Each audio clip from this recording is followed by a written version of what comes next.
Welcome to the Geekcentric podcast, and welcome to our spoiler-free review for Blockbuster.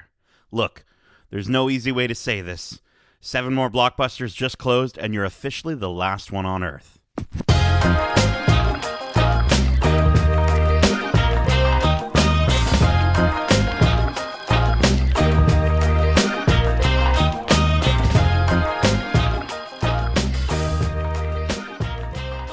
Be kind, rewind. My name is Nate, and this is our spoiler-free review for Season 1 of Blockbuster.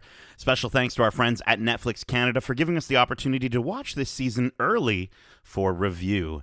If you're joining us for the first time, we are Geekcentric, a podcast focusing on the world of movies, TV shows, games, toys, and collectibles, and all things geek-centric. And before we get to this review, I want to let you know that if you are like us and you're huge Star Wars fans, we currently have our Watch Club going on for Star Wars Andor. Right now, we've got currently 2 episodes out featuring covering episodes 1 to 3 and 4 to 6 of that series. We go deep into our theories and speculation, as well as our thoughts on the episode, and soon we'll have our Watch Club out for episodes 7 to 9. So keep your ears and eyes peeled for that, because there's a rebellion growing, and you can be a part of it. Also, we have our weekly This Week in Geek episodes out every single Wednesday, where we break down our thoughts on the latest news and trailers surrounding all the things we love, with our latest episode out right now with our thoughts on the casting of Yahya Abdul-Mateen II as Wonder Man in the MCU, and our thoughts on the trailer for the Santa Clauses. All right, with that said, let's get to this review. Joining me for this trip to the rental store of nostalgia is my fellow VHS owner, Darcy, the dramedy/horror section, Hudson. Why am I the horror section? Just because of age?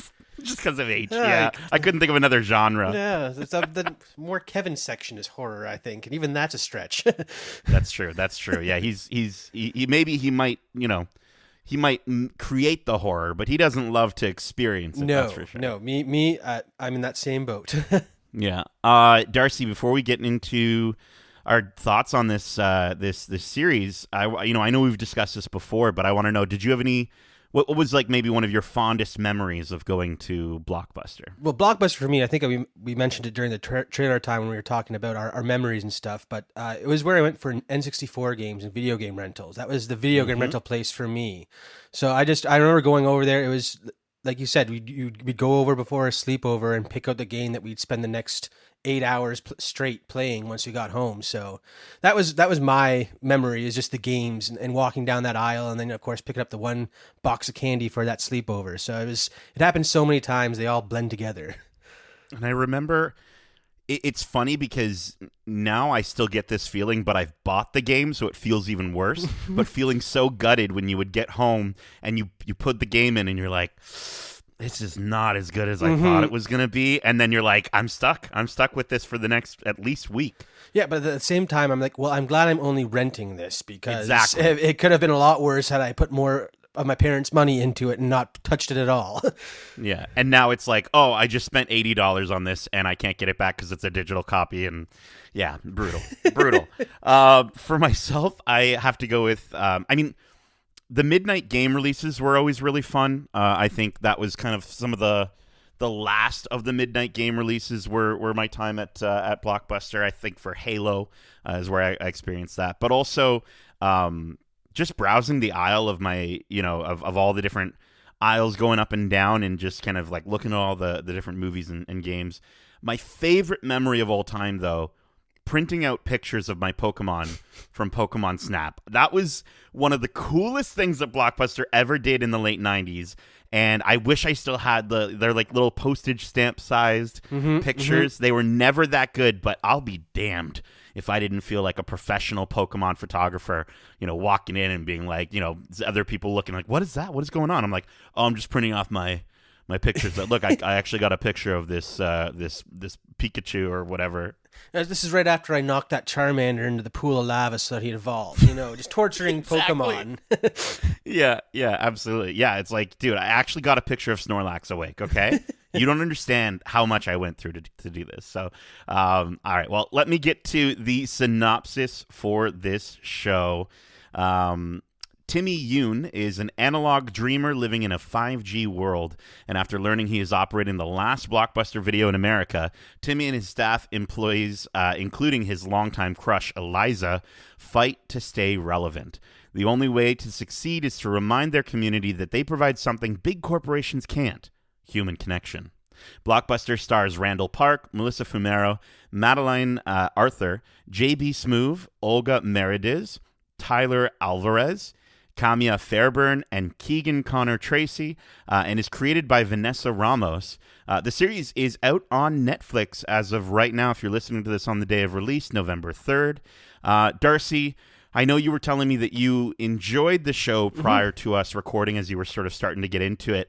So I actually want you to kick us off, if it's okay. What worked for you about Blockbuster?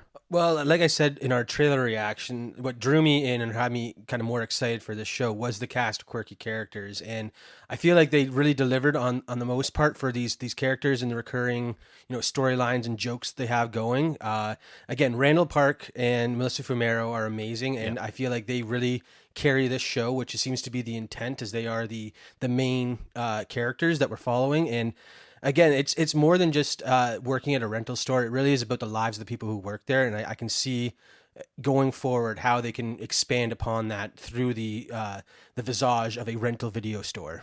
Yeah, I think you're right in terms of Melissa Fumero and Randall Park carrying the show. They really do, and I think that's for better and for worse. And I can expand upon that a little bit later. But I will say I did think Olga Meredith's character, Connie, did kind of get me at times. I did kind of really start to enjoy her by the end of the season. Yeah, she took the longest for me to grow to like. It was definitely around like the 7th or 8th episode where I'm like, okay, you know what? I get on board with her character. I want to see what more stuff she gets into going forward. But it was definitely a slow burn for some of the characters. And looking back at some of the sitcoms recently, Superstore included, the first season is always the roughest when they're trying to find their footing and kind of set the tone for what they're trying to tell a story or story-wise and stuff like that. So again, it grew on me the more I watched the series, especially all the characters. Yeah, I can feel that. I think overall the rest of the cast are fine. I don't think any of them bothered me, so to speak. Like, none of them I was like, oh, I don't like that character, which that's, the same can't be said about some other series that I've actually really, really enjoyed. There's still sometimes that one character that I'm just like, I'm really not feeling them. None of them bothered me. I just felt like none of them also really, really hit for me. I did feel like there was sort of the tropes that these characters are portraying are a little conventional. They're very they're not very original in my mind, compared to things like Superstore or some of the other series like Brooklyn Nine-Nine, that were sort of, they're adjacent to this series. We're seeing them in and around, and we're, especially this coming from some of the creators of those series. I will say though, I downloaded every song played at the end of each episode that went into the credits. Like, whoever was making that decision was making the right decisions. Every single one was a banger. I don't know what was going on there. I don't know why that was when the music decided to get really, really dope. I think those were the moments that at least audibly stood out for me. Yeah, I mean, I found it very odd in that the series like to do almost cliffhanger type endings for each episode, and I feel like that song was really meant to make that ending stick out in your head, and it really does that. And that going into the next episode, you remember exactly where it left off. So, I mean, in my opinion, that was really well done, and a lot of sitcoms kind of don't have that through connectivity or try to carry it as much as this show seems to really be driving a central storyline. Yeah, I did find that was one of the other sort of positives that I did have for the show in terms of a narrative. Because again, I mean, I'm running out on positives here, but I will say, they did a good job at referencing previous episodes as the episodes went on, and they were able to call back to certain moments story-wise that if you didn't watch the previous episode you wouldn't get. So as far as it, I think a lot of these shows, you don't have to have seen the previous episodes to fully understand what's going on. And this one, you're right. All the characters do have sort of an overall narrative. I think from a comedy standpoint, because again, this is a comedy.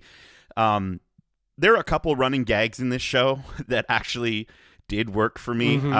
I think probably my favorite one is the customer who always chimes in at the exact wrong time, and then she just slowly backs away quietly because she knew that she just like stepped in something.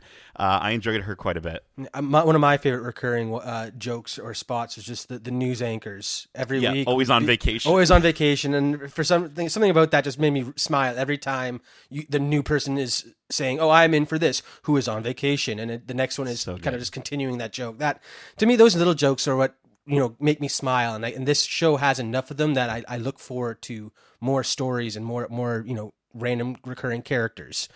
Yeah, and those are the kind of things that I think both as they sort of as characters, as the main characters start to get that, but also the customers and the additional characters surrounding the main cast. If this show was to get a season 2, those are the kind of things that you want to sort of be like, oh yeah, okay, like in season 1 when they did that. You want those to kind of hit for you. I will say though, being completely honest about the comedy, I think maybe 25% of the jokes hit for me. I didn't laugh as much as I wanted to. There's a ton of movie references. There's a ton of great references that way. But I just found as though I just felt like the jokes, there were moments where they were trying too hard to explain the joke as they were telling it. And that style of comedy just doesn't fully work for me, where they're kind of, I don't know, it felt like they were trying harder than they should have. Don't get me wrong. I get that this show, again, is a comedy, but there were some instances where I'm like, I don't know if that joke needed to be said right then. Like, I think they could have let the moment lie. And I think even in certain moments where the show has an opportunity to go more dramatic and go make you feel a little bit something, they throw in like a really cheesy joke that, honestly, if it was really funny, I wouldn't mind. I would be laughing. But it's not. And then that sort of took me out even more. I don't know. I don't know how you felt about the comedy. I enjoyed it. Again, I'm remembering to me, Superstore was the one that comes to mind, and that the first season I had a lot of similar feelings about this one, where it was like, again, some of the jokes were a bit too explained thoroughly or out of place. The pacing for the story and tone kind of shifted a bit too much. But it found itself by the second season. That's when I really fell in love with the characters and stuff like that. And so I guess what I like about this series is that I see that same potential with these characters and the storytelling potential. And I do agree, though, that there were some tonal shifts that were kind of questionable, but didn't take me out of it enough, because by the end of the series, I was invested in all these character arcs and wanted to see what next is going to happen to these guys. So yeah, I mean, I enjoyed it. Yeah, I hear you, and I think there's going to be people that, obviously, comedy is subjective. Some people are going to like really understand and get the humor. I did feel as though it felt like they were trying to appeal to two audiences that are what make up the character dynamics in the show, right? Like, we have half the cast is sort of the younger side, and then the other half is the older side. Obviously with Connie being kind of at the oldest side. But I did find that, like, I don't know, I just felt like I didn't feel like they satisfied either side of either the nostalgia side or the modern sensibilities. It never felt like it really hit on either side, and it felt like if they had just chosen one, if they had just sort of stuck to one side or the other, it could have gotten a little bit better. I really actually kind of wish that the show was set in the actual timeline of when Blockbuster was shutting down. I think the fact that it's not kind of does hurt the show, only because there's so much that they could have played with setting it in a specific time instead of right now. And I just felt like it. I don't know. I just felt like it was a bit of a missed opportunity. Now, I will say, again, I'm comparing this show to other shows that I've seen more than one season of. And that's not 100% fair, and I totally understand that, because I wasn't on board with Superstore for the first season. I actually didn't think it was that good. I still don't think it's that good, even after watching better seasons of Superstore. I think it's not that great. So I'm interested to see, because I think they could win me over with a second season of this show. By the finale, like literally the finale of the show, was when certain elements started to click for me, where I did really laugh at that lady, you know, chiming in at the wrong time and backing out. I did start to really laugh with Percy's character and enjoyed his experience with his daughter. I did, you know, we won't spoil who it is, but there's a fantastic guest appearance in the final episode who, when you see them, you'll almost be like, oh, they're literally their character from another show that they're featured on, and that was great to see. I think they really pulled out all the stops for the finale, and that was my favorite episode of the show. I just wish that I felt that way earlier into the season. I get that. I mean, again, for me, it was around episode 6 or 7 that I really started getting invested with the characters. Maybe it was just because I saw where the story could go and potential's a bit clearer at that point.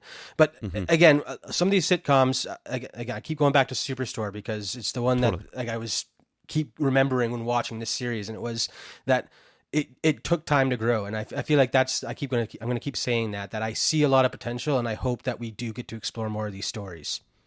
Yeah, and that's the tricky part with Netflix, right? Again, like, huge thanks to Netflix Canada for getting us this review. I just, you know, there's so many series that we get that are like this that kind of just go away after one season.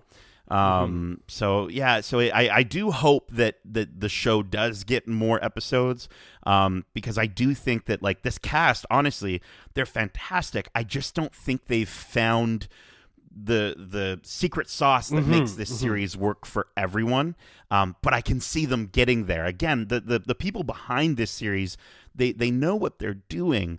I just found that from a writing perspective, so much of it was just really unoriginal and real, like literally to the point where you're just like, oh, they're that character in this show, right? Oh, this is the trope of the two characters that don't like each other but do like each other, kind of narrative. And it just felt a little too samey, coming from those adjacent shows.